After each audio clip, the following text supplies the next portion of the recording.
Good morning, नमस्कार, राम राम, राधे राधे। कैसे हैं आप सभी?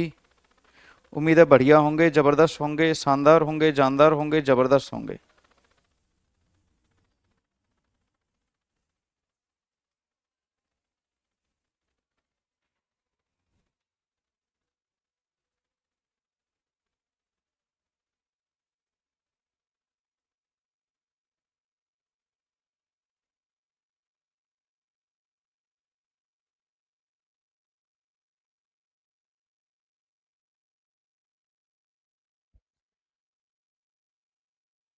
ठीक है भाई।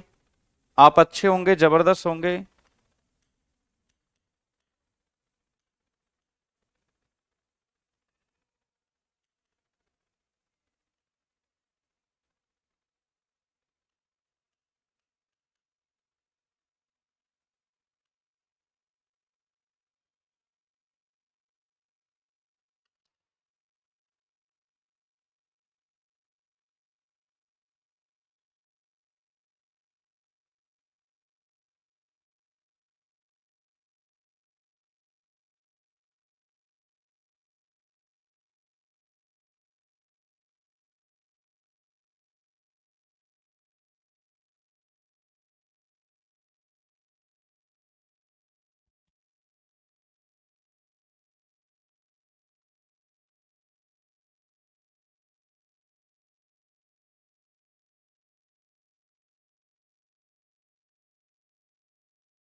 चलिए।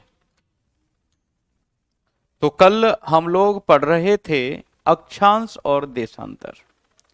बेटा, जो मैं आपका टॉपिक करवा रहा हूं वो एनटीपीसी से संबंधित है। और एनटीपीसी जितना पूछता है, मैं अरविंद कुमार आए हैं हमारी रिकॉर्डेड क्लास के चीते। आपका हार्दिक स्वागत बेटा। तो जितना मैं आपको करवा रहा हूं वो आपका ये मान के चलिए कि एनटीपीसी को टारगेट करते हुए करवाया जा रहा है। बात समझ में आ रही है बच्चे? यहां पर अगर हम बात करें तो आज हम जो पढ़ेंगे, कल हम समय के मापन तक कर चुके थे, है ना। आज हम जो करने वाले हैं वो है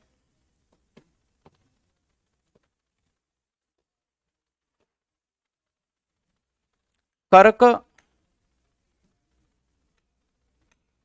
मकर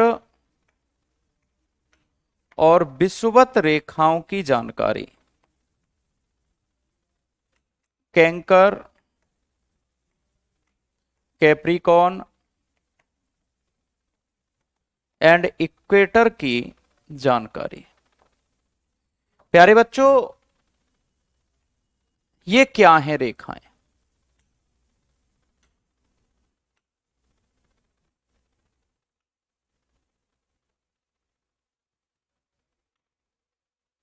इसके बारे में आपको तीन बातें याद रखनी हैं।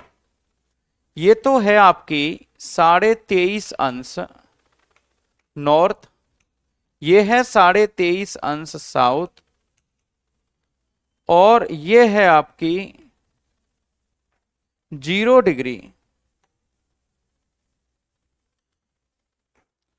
ये जो कर्क रेखा है,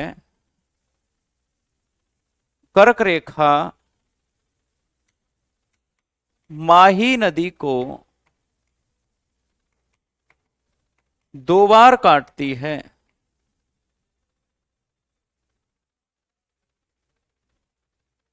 माही नदी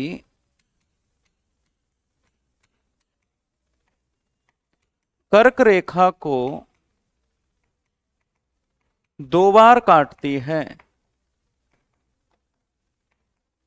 कितनी बार बेटा? 2 बार काटती है। हाँ बेटा, ग्रुप डी में लगभग लगभग यही सिलेबस रहेगा, रिवीजन कर लेना एक बार, हो जाएगा आपका सिलेबस। वेडनेसडे तक लगभग लगभग कंप्लीट हो जाएगा। वेडनेसडे तक आपका सिलेबस प्रॉपर कंप्लीट हो जाएगा। वर्ल्ड ज्योग्राफी मतलब खत्म हो जाएगा। मकर रेखा माही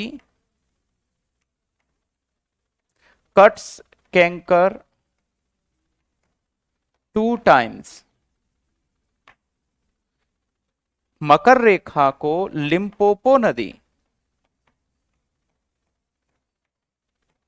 2 बार काटती है।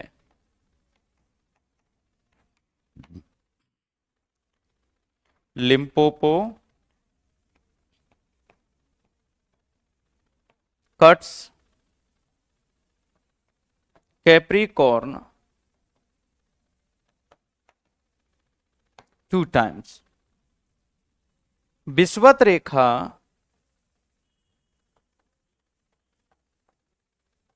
को कांगो नदी 2 बार काटती है।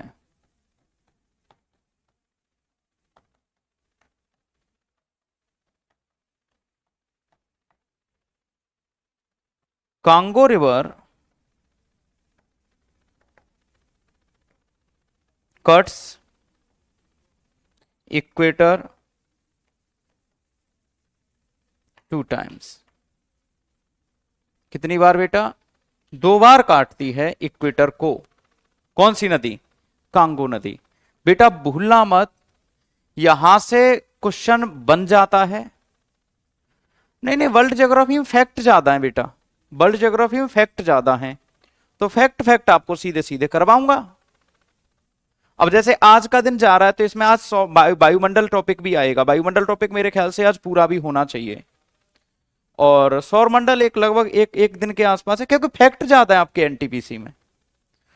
मंडे ट्यूसडे 2 दिन में वो हो जाएगा, वेडनेसडे मान लो, मैक्सिमम 3-4 दिन का सिलेबस मान लो खत्म हो जाएगा। विषुवत रेखा को कांगो नदी 2 बार काटती है, तो ये याद रखना है आपको, अच्छे से याद रखना है, ऐसा नहीं कि काम चलाओ याद रखना है, बेहतरीन ढंग से आपको ये याद रखना है। ठीक है बच्चों, किसी को कोई दिक्कत या परेशानी, दुख दर्द या तकलीफ तो नहीं है? बताइए जल्दी से।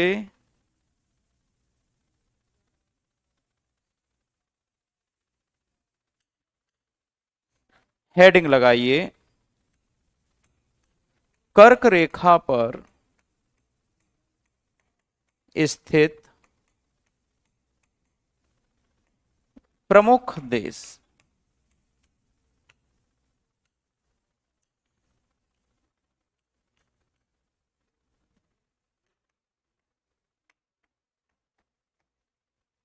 मेन कंट्री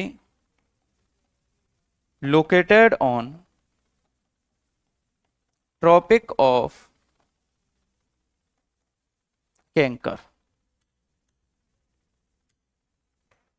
कौन से कंट्री थे ट्रॉपिक ऑफ कैंकर के ऊपर जुड़े हुए थे? जैसे हवाई द्वीप। कल किसी बच्चे को इससे संबंधित बहुत सवाल पूछना था, वो कह रहा था बता दो हमें। मैक्सिको, बहामास,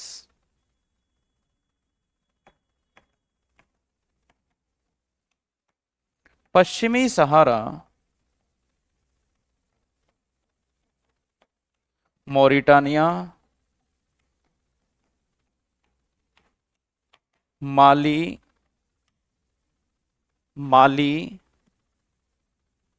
अल्जीरिया, नाइजर,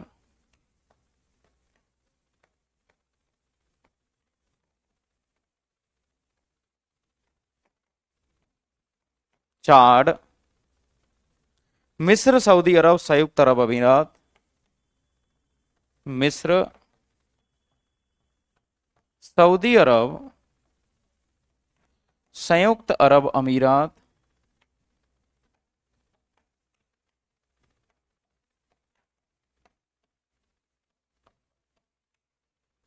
संयुक्त अरब अमीरात, ओमान, भारत, बांग्लादेश,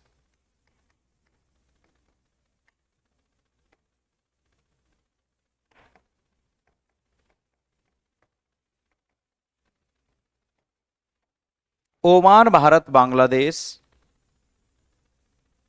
म्यांमार, चीन, वियतनाम,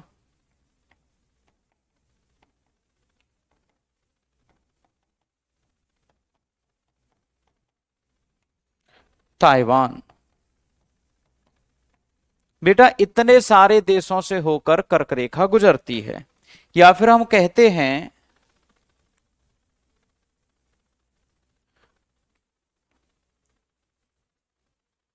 सऊदी अरब और सऊदी एक ही है। हाँ एक ही है। नहीं कुंदन, इकोनॉमी सर पढ़ाएंगे आपको। मेरा काम केवल स्ट्रेटेजी के और ज्योग्राफी तक ही था, और ज्योग्राफी खत्म हो जाएगी आपको।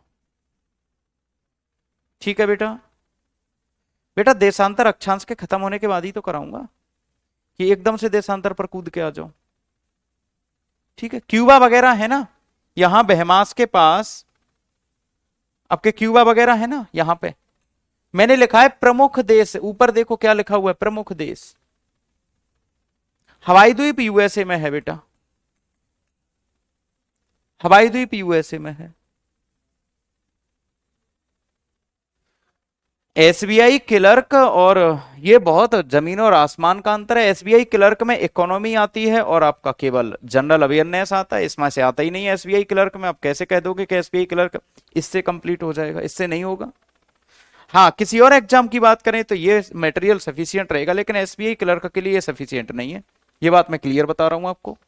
इससे आप यूपीएसआई दे सकते हो, इससे आप जीडी दे सकते हो, इससे आप रेलवे ग्रुप डी दे सकते हो, इससे आप टेक्नीशियन एएलपी दे सकते हो, लेकिन एसआई के लिए, एसबीआई के लिए ये वाला सफिशियंट नहीं है। अगला है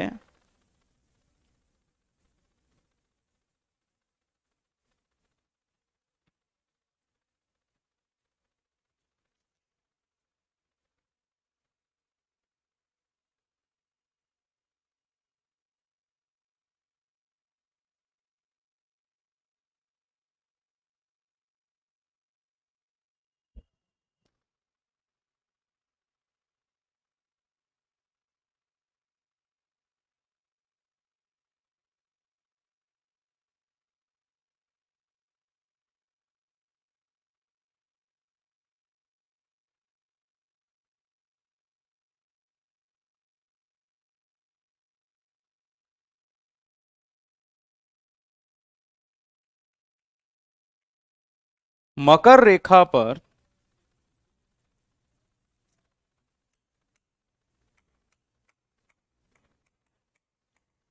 स्थित प्रमुख देश, मकर रेखा पर स्थित प्रमुख देश।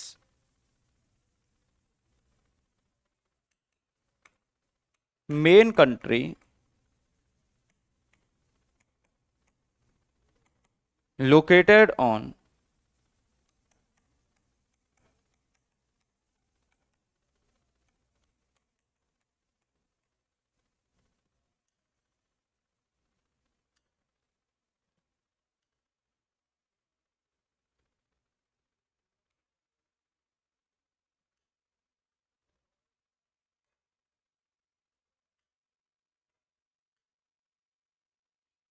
मकर रेखा पर स्थित प्रमुख देश।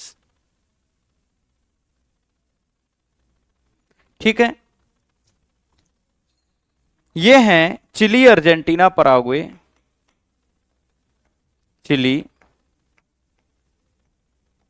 Argentina, Paraguay, Brazil, Namibia, Botswana,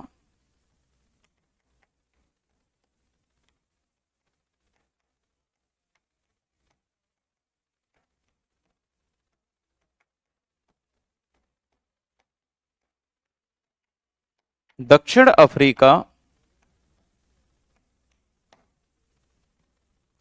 chilli, Argentina, Paraguay, दक्षिण अफ्रीका, मोजाम्बिक, मेडागास्कर,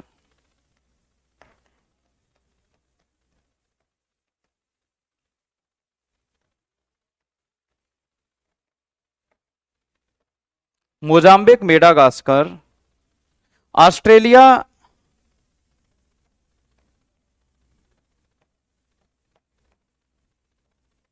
और फ्रेंच पोलिनेशिया।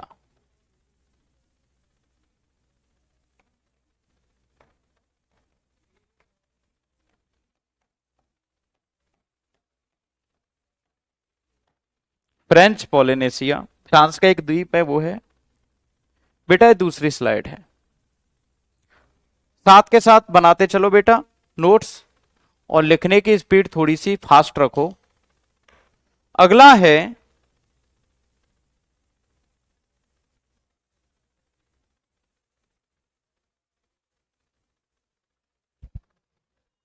कौन बालक बताएगा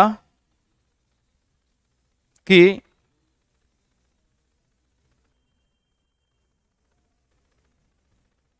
विषुवत रेखा पर कौन से देश स्थित हैं?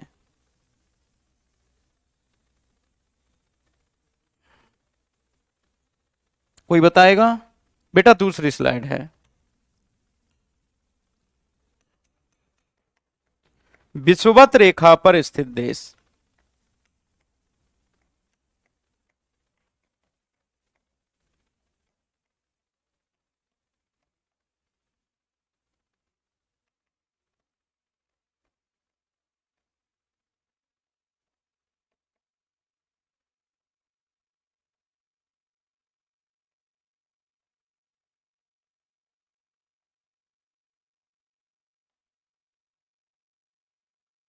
Tropic of Capricorn.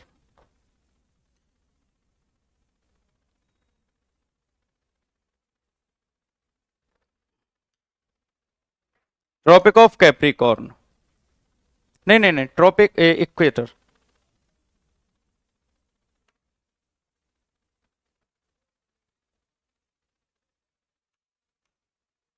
इक्वेटर पर स्थित देश, अगर हम इनकी बात करें, Ecuador, Colombia, Ecuador, Colombia,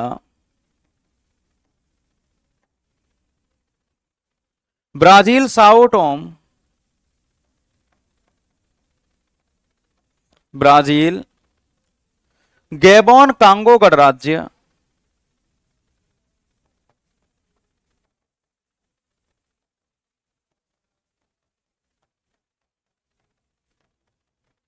Gabon, Congo गणराज्य,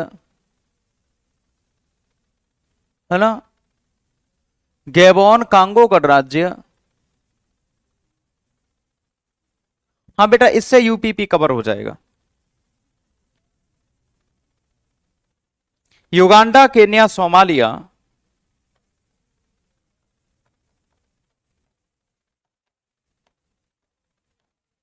केन्या,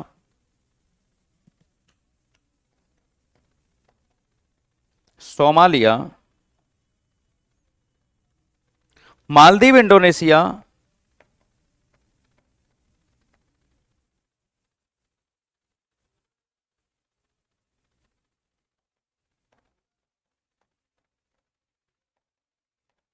किरीबाती। लिख लीजिए जल्दी से, आगे बढ़ते हैं फिर।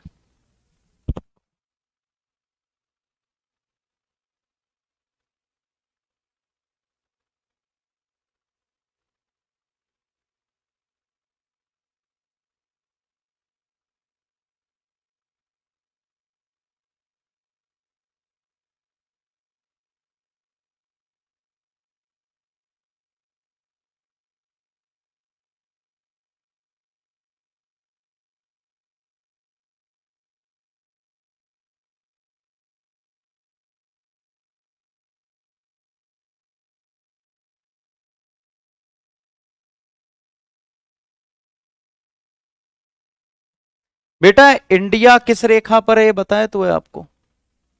लेट आते हो क्लास में। देशांतर रेखाएं,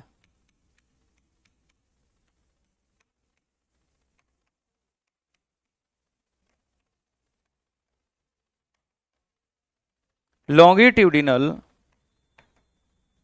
लाइंस,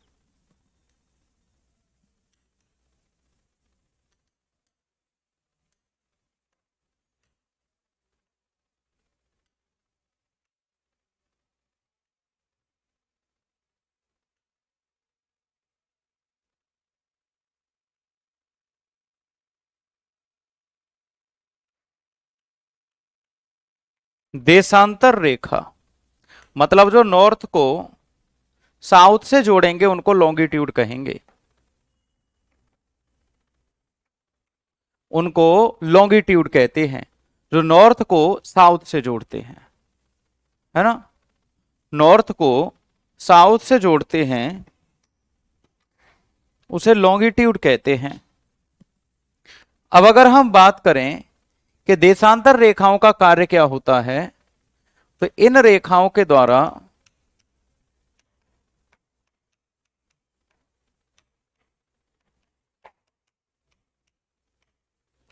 समय का मापन किया जाता है। We measure time through longitude. हम जानते हैं पृथ्वी 24 घंटे में एक चक्कर लगाती है। सॉरी बेटा,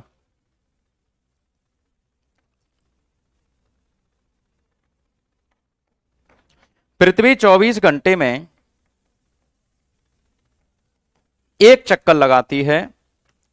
और मान लिया जाए पृथ्वी एक गोला है, पृथ्वी एक गोला है।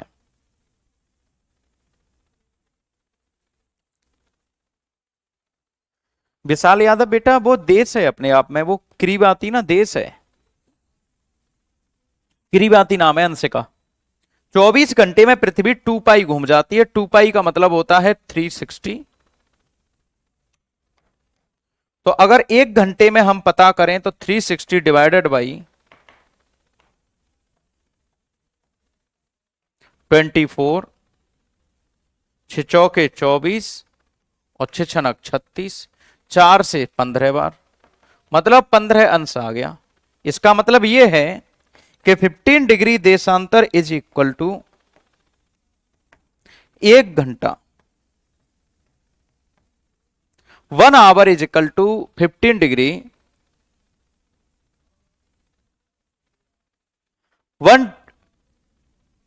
15 degree is equal to 1 hour. 15 degree is equal to 1 hour. ठीक है, 15 अंश बराबर 1 घंटा होता है। हमने बताया आपको कि 15 अंश बराबर क्या होता है, 1 hour. 15 degree is equal to 15 degree longitude is equal to 1 hour. तो एक अंश बराबर 60 मिनट बटे 15 बराबर 4 मिनट आ जाएगा। तो मैं आगे लिख दूं कि एक अंश देशांतर बराबर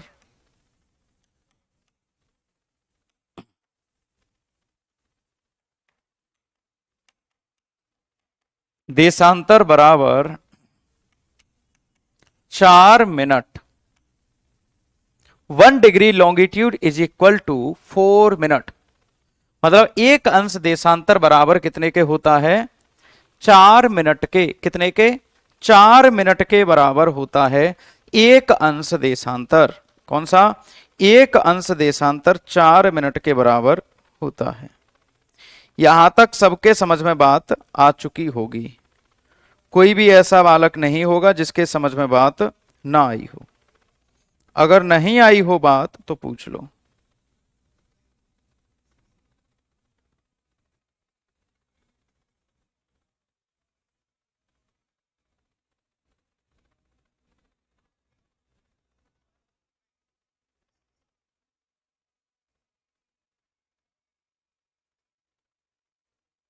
ठीक है,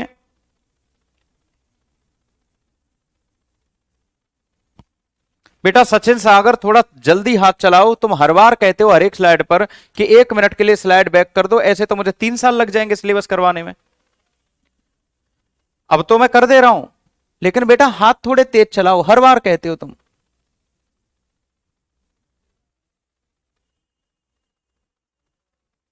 बहुत आराम से करवा रहा हूं, अब आराम से करवा रहा हूं, खूब आराम से करवा रहा हूं। बेटा यहां से हम लोगों को पता करना है कि कुल देशांतर रेखा कितनी है। तो 360।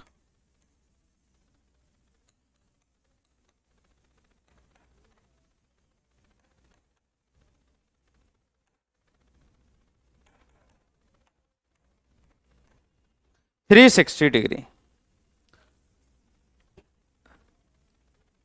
Total longitudes are 360। ठीक है बेटा। विश्व का समय मापन,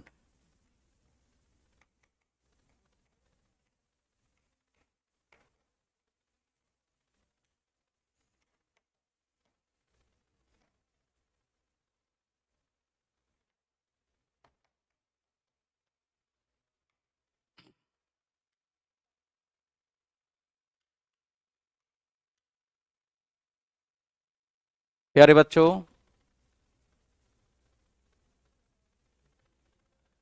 एक बात पूछनी है आपसे कि स्टैटिक जीके में मैंने आप लोगों को समय का मापन करवाया हुआ है।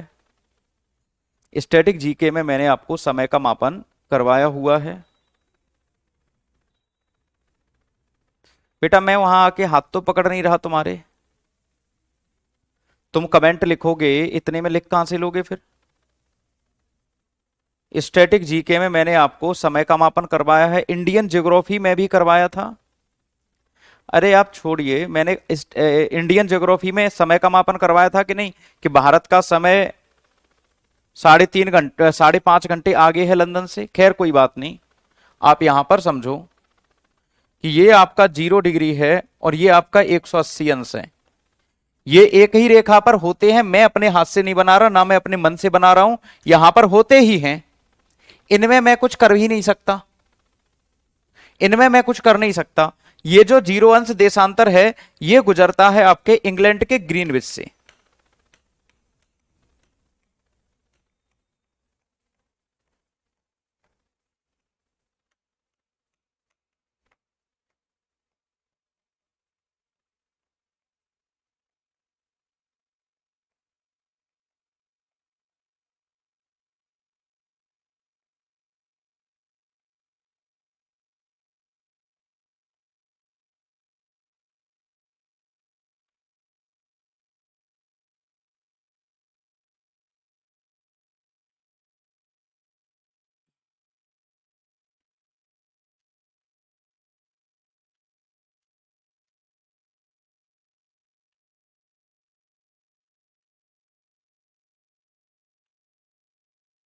इंग्लैंड के ग्रीनविच से गुजरता है।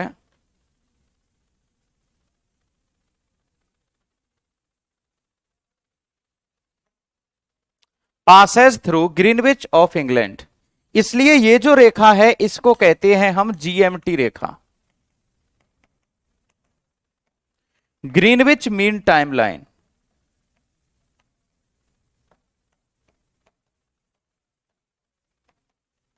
ग्रीनविच मीन टाइम लाइन, सबसे पहले दुनिया में समय यहीं से मापा गया था, इसलिए इसको हम प्रधान समय रेखा भी कहते हैं। कौन सी समय रेखा? प्रधान समय रेखा, prime time line.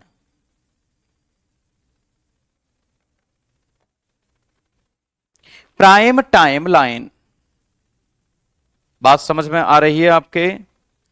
Prime time line, बात समझ में आ रही है? तो यह बात आपको याद रखनी है कि ग्रीनविच मीन टाइम लाइन प्रधान समय रेखा, और पहला हम देख रहे हैं कि यहां से सबसे पहले समय मापा गया था, इंडियन ज्योग्राफी में करवाया है मैंने। अब अगर हम यहां का समय मापें तो यहां पर करना पड़ेगा हमें, 1 अंश बराबर 4 मिनट होता है, तो 180 अंश गुणा 4 बराबर होता है 720 मिनट, और 720 मिनट को घंटे में तोड़ूंगा तो 12 घंटे होते हैं। क्या होता है? 12 घंटे होते हैं, 12 घंटे। कितने घंटे? 12 घंटे होते हैं बेटा, 12 घंटे। और यहां का समय निकालूं तो यहां तो 0 गुणा 0, तो 0 अंश और 180 अंश के बीच में 12 घंटे का अंतर है। Difference is 12 hour. यहां पर रात के 12 बज रहे हैं और यहां पर दिन के 12 बज रहे हैं। वहां पर रात के 12 बज रहे हैं और यहां पर दिन के 12 बज रहे हैं।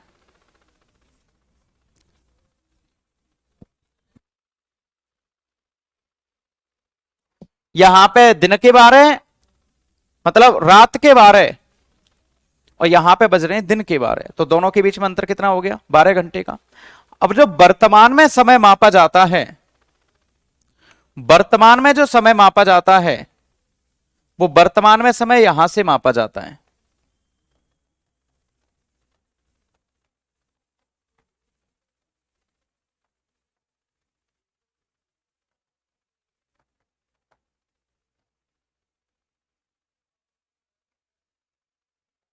प्रेजेंटली समय कहां से मापा जाता है? 180 अंश से मापा जाता है।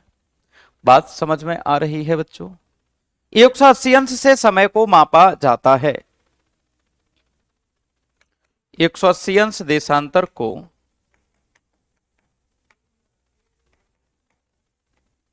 अंतरराष्ट्रीय तिथि रेखा कहते हैं।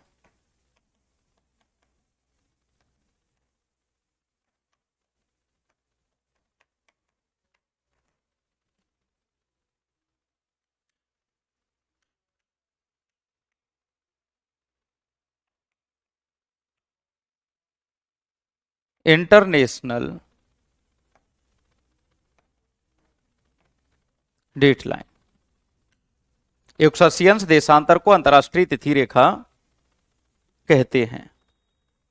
क्या कहते हैं बेटा? अंतरराष्ट्रीय तिथि रेखा कहते हैं इंटरनेशनल डेट लाइन को। कल की क्लास में बताया था ना, 3 महीने का समय लगता है एक कर्क रेखा से मकर रेखा तक, मकर रेखा से कर्क रेखा तक, विषुवत रेखा तक 6 महीने का समय लग जाता है।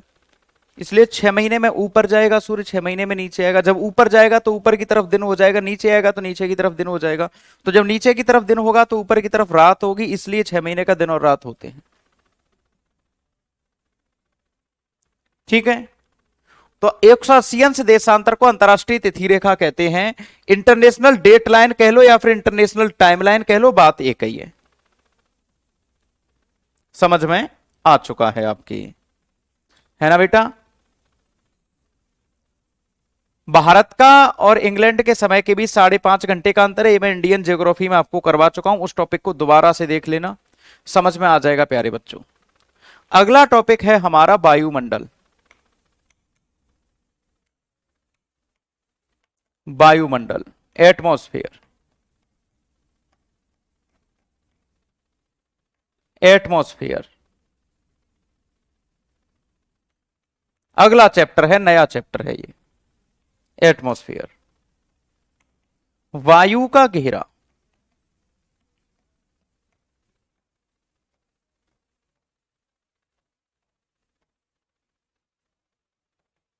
Surroundings of air gases is called atmosphere. वायु के घेरे को क्या कहते हैं?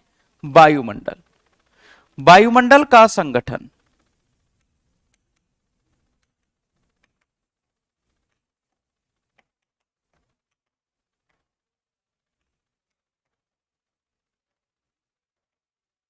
कॉम्बिनेशन ऑफ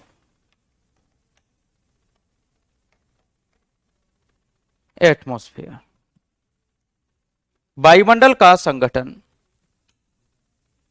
इसमें नाइट्रोजन सबसे ज्यादा मात्रा में होती है 78%, ऑक्सीजन दूसरे स्थान पर होती है 21%, इसके बाद आपकी होती है आर्गन 0.95%, इसके बाद होती है CO2 0.03%। प्यारे बच्चों, ये जो नाइट्रोजन गैस है ये वायुमंडल में सबसे ज्यादा मात्रा में, ऑक्सीजन का प्रयोग हम करते हैं 21% है, आर्गन का प्रयोग बल्बों में किया जाता है 0.95% है, और CO2 का प्रयोग 0.03% होता है। ठीक है बेटा? बेटा अगर इंडिया का टाइमलाइन करवाया है तो उस पीडीएफ में मैंने वर्ल्ड के टाइमलाइन के साथ करवाया होगा, और वैसे भी मैंने टॉपिक कंप्लीट कर दिया है, वो वर्ल्ड का टाइमलाइन मैंने कंप्लीट कर दिया है, उसके बाद में आगे की ओर बढ़ा हूं, है ना बेटा? तो वर्ल्ड का टाइमलाइन करवाऊंगा तभी तो इंडिया का बताऊंगा। बाकी अगर तुम्हें कोई भी डाउट हो तो वो पीडीएफ अभी डाउनलोड करवा के मैं बोर्ड के ऊपर लगा के दिखा दूंगा तुम्हें, इसलिए परेशान न करें, है ना बेटा? एनटीपीसी में इससे ज्यादा चीजें नहीं आती, जो आएगा सो यहीं से आएगा, नहीं आएगा तो नहीं आएगा, कहीं से भी नहीं आएगा। तो थोड़ा सा धैर्य और थोड़ी सी बुद्धिमत्ता का प्रयोग दे मेरे बच्चे। ये शोभा नहीं देता कि ये करवाए हैं वो नहीं करवाए, जबकि टीचर कह रहा है खड़े होके, जिसने करवाया है वो ही कह रहा है कि करवाया। अब मेरा फीडबैक किसी और को दो तो झूठ बोल दो चलेगा, ईमान भी तो होता है ना बेटा थोड़ा बहुत। अरे यार क्या बात कर रहे हो, नहीं करवाया सच में? तुम तो जीएस स्पेशल वो जो शाम का जो बैच चलता है उसमें पढ़ते हो, उसमें करवाया है। हम्म।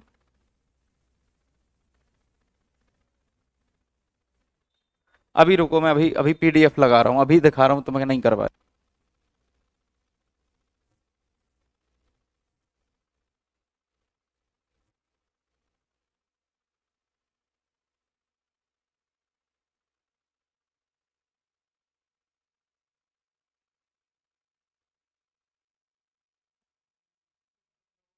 हाँ, इसको रहने देना। वायुमंडल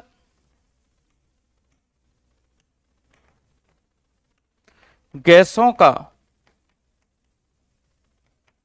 विषमांगी मिश्रण है। कैसा मिश्रण है बेटा? विषमांगी मिश्रण है। एटमॉस्फेयर इज द हेट्रोजीनियस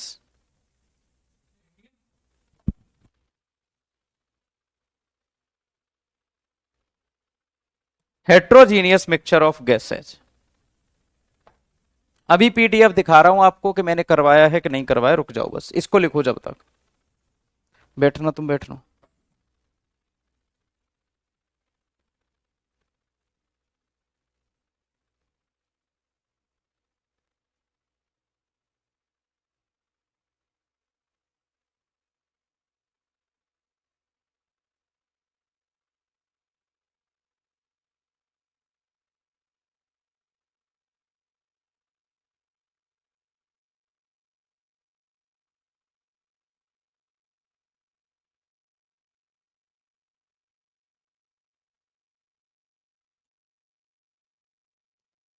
अभी आ रही है पीडीएफ, अभी आ रही है पीडीएफ, अभी बता रहा हूं आपको, करवा ली है डाउनलोड। ये लिख लिया आपने? बता दो एक बार जल्दी से।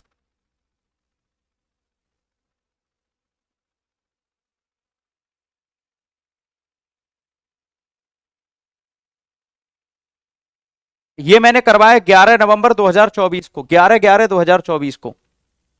जिसको लग रहा हो नहीं करवाया उसको मैं ये दिखा दूं कि करवाया है कि नहीं करवाया। खुल रही है पीडीएफ तुम्हारी आंखों के सामने। 11 नवंबर 2024 का वीडियो देख लेना। ये क्या है? ये क्या है? ये क्या है? ये क्या है? मना किया है ना? टीचर जो आपको पढ़ा रहा है उससे बहस मत किया करो, नहीं शब्द रूपी थप्पड़ ऐसे पड़ेगा जो आत्मा को घायल करते हुए पार निकलेगा। जब हम कह रहे हैं करवाया है तो करवाया है। ऐसे ही बच्चे कहते हैं कि पेपर में पढ़ाया हुआ नहीं आया, जो कभी रिवीजन नहीं करते, न कभी पढ़ें, न क्लास में रेगुलर आए, और फिर पेपर में आएंगे। ऐसा रहता है बच्चों के साथ कि मान लो कि टीचर ने पढ़ाया और बच्चे को याद है और वो फंस गया, तो सर बहुत अच्छे, और पढ़ाया हुआ आया है और याद करके नहीं गया, याद करके नहीं गया, और हमने पढ़ाया है तो क्या कहेगा? कुछ भी नहीं आया इनका पढ़ाया हुआ। तो भैया तुम्हें याद है, तुम्हारी मेमोरी में याद है या नहीं है, इससे फर्क नहीं पड़ता मुझे, मैंने करवाया है, मैं बात जानता हूं। तो बेटा थोड़ा सा रिवीजन करते हुए चलो, थोड़ा सा रिवीजन करते हुए चलो, है ना बेटा? क्योंकि ऑनलाइन क्लास में बच्चे अपने आप को लूज छोड़ देते हैं, बिल्कुल ढीला छोड़ देते हैं। वो सोचते हैं कि टीचर तो है ही नहीं। ऑनलाइन क्लास में सारा दारोमदार आपके ऊपर होता है, सारा का सारा दारोमदार आपके ऊपर, पूरा दारोमदार आपके ऊपर होता है।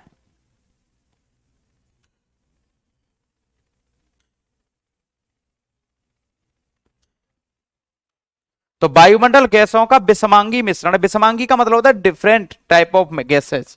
सबसे ज्यादा मात्रा में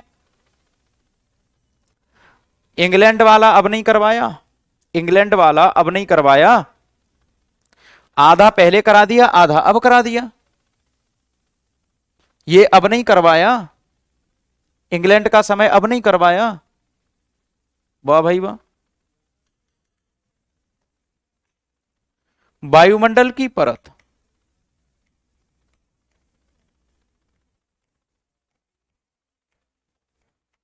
और फिर भी मैं मर थोड़ी रहा हूं। मान लो एक आध टॉपिक रह रहा है, आपको लग रहा है कि ये कम करवाया, तो मुझे दोबारा बता दो, मैं करवा दूंगा। मैं करवा दूंगा दोबारा।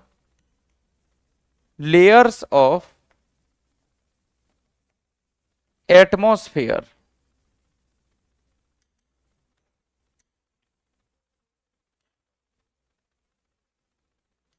बहुत आसान सवाल पूछता है आपका यहां से।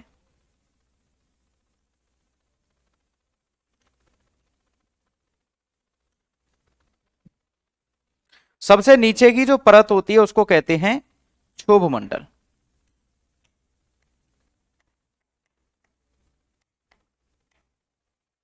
उससे ऊपर की होती है समताप मंडल। इससे ऊपर की होती है मध्य मंडल। और इससे ऊपर की होती है आयन मंडल। इसको कहते हैं आयनोस्फीयर या फिर थर्मोस्फीयर भी इसी को कहते हैं।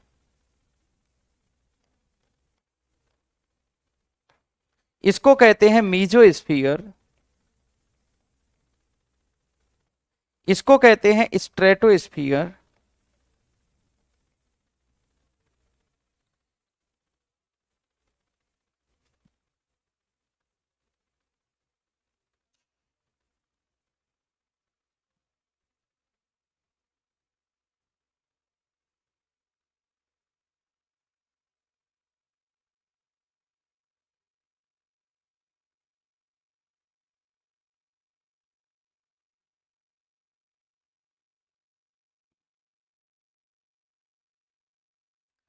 और इसको कहते हैं ट्रोपोस्फियर। बेटा याद रखना है आपको कि इस मंडल में ओजोन लेयर पाई जाती है।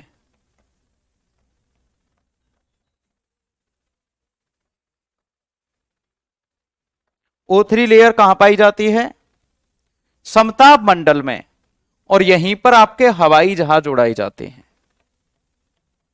हवाई जहाज भी कहां उड़ाए जाते हैं? समताप मंडल में। दूसरी बात नीचे वाला याद रखिए, इसमें सभी मौसमी गतिविधियां होती हैं। बरसात, आंधी, तूफान, मौसम खराब रहता है। All the weather activities,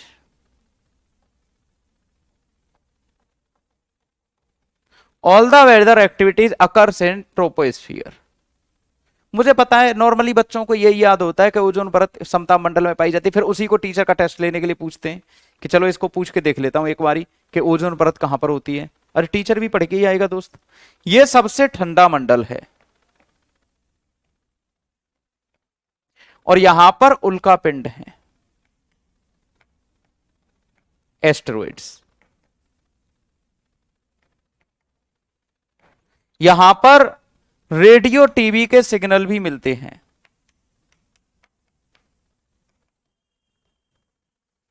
radio TV के सिग्नल मिलते हैं। प्यारे बच्चों, यह बात आपको याद रखनी है। यहां पर बहिर्मंडल होता है, एक्सोस्फीयर होता है, जो बहिर्मंडल का कोई भी काम नहीं है। हमारी ज्योग्राफी में बहिर्मंडल का कोई भी काम नहीं है। ओम वासुदेवाय नमः। देखो बेटा, आपको जो मैं मेन मेन चीज बता रहा हूं वही याद रखना है। यहां पर सभी आंधी, तूफान, बरसात, हर समय मौसम गंदा रहता है, मौसम ठंडा रहता है, मौसम बेकार रहता है।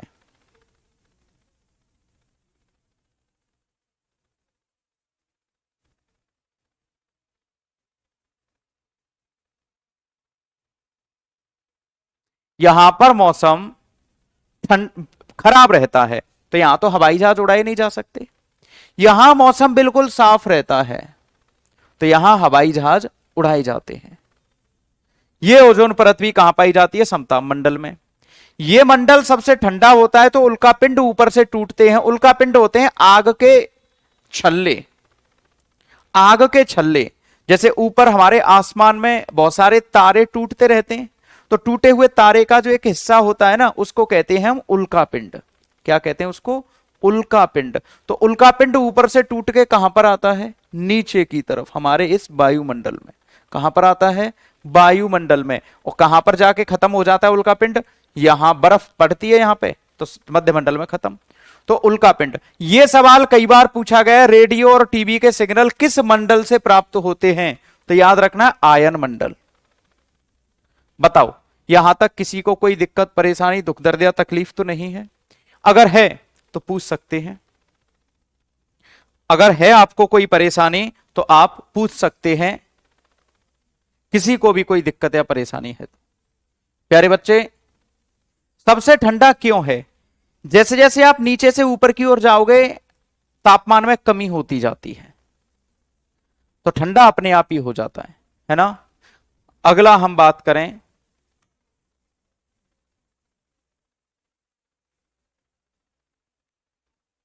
पवन के प्रकार।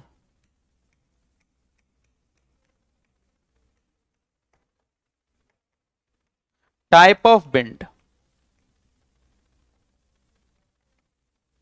टाइप ऑफ विंड, पवनों के प्रकार, है ना? तो बेटा, पवन 3 प्रकार की होती हैं हमारे यहां। पवन 3 प्रकार की होती हैं। सन्मार्गी, सन्मार्गी और दूसरी है सामयिक, और तीसरी है सन्मार्गी, सामयिक और तीसरी है स्थानीय पवन।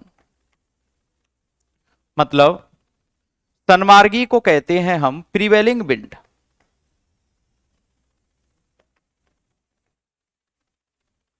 सामयिक को कहते हैं सीजनल विंड, स्थानीय को कहते हैं लोकल विंड। कितने प्रकार की पवन हो गई? 3 प्रकार की पवन। ऐसी पवन जो वर्ष भर एक ही दिशा में चलती हैं। सन्मार्ग माने समान मार्ग, तोड़ लो, तोड़ने के बाद पता लगेगा कि इसका मतलब तो सममार्ग है। ऐसी पवन जो वर्ष भर एक ही दिशा में चलें,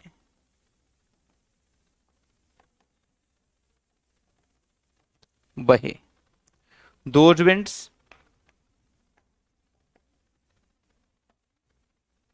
which blows in same direction over the year। पूरे साल, सम माने समान, सम माने समान। यहां तक ये समझ में आया या नहीं आया?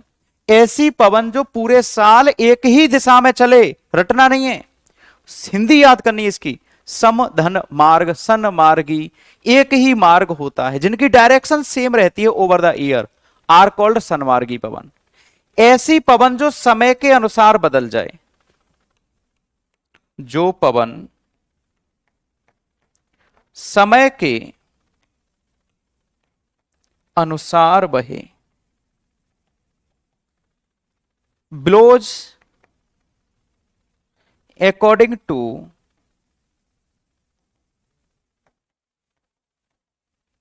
टाइम, उन्हें कहते हैं सामयिक पवन। उन्हें क्या कहते हैं? सामयिक पवन, लोकल विंड। वे पवन जो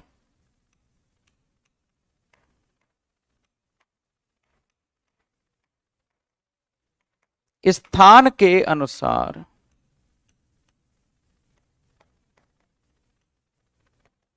बहे,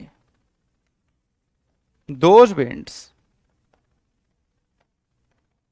blows according to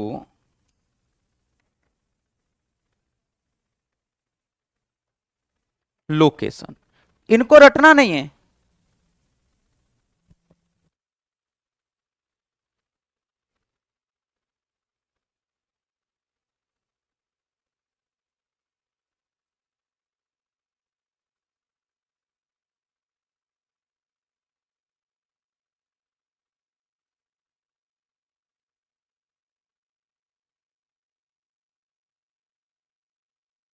इसके आगे की कहानी हम लोग कल पढ़ेंगे, है ना।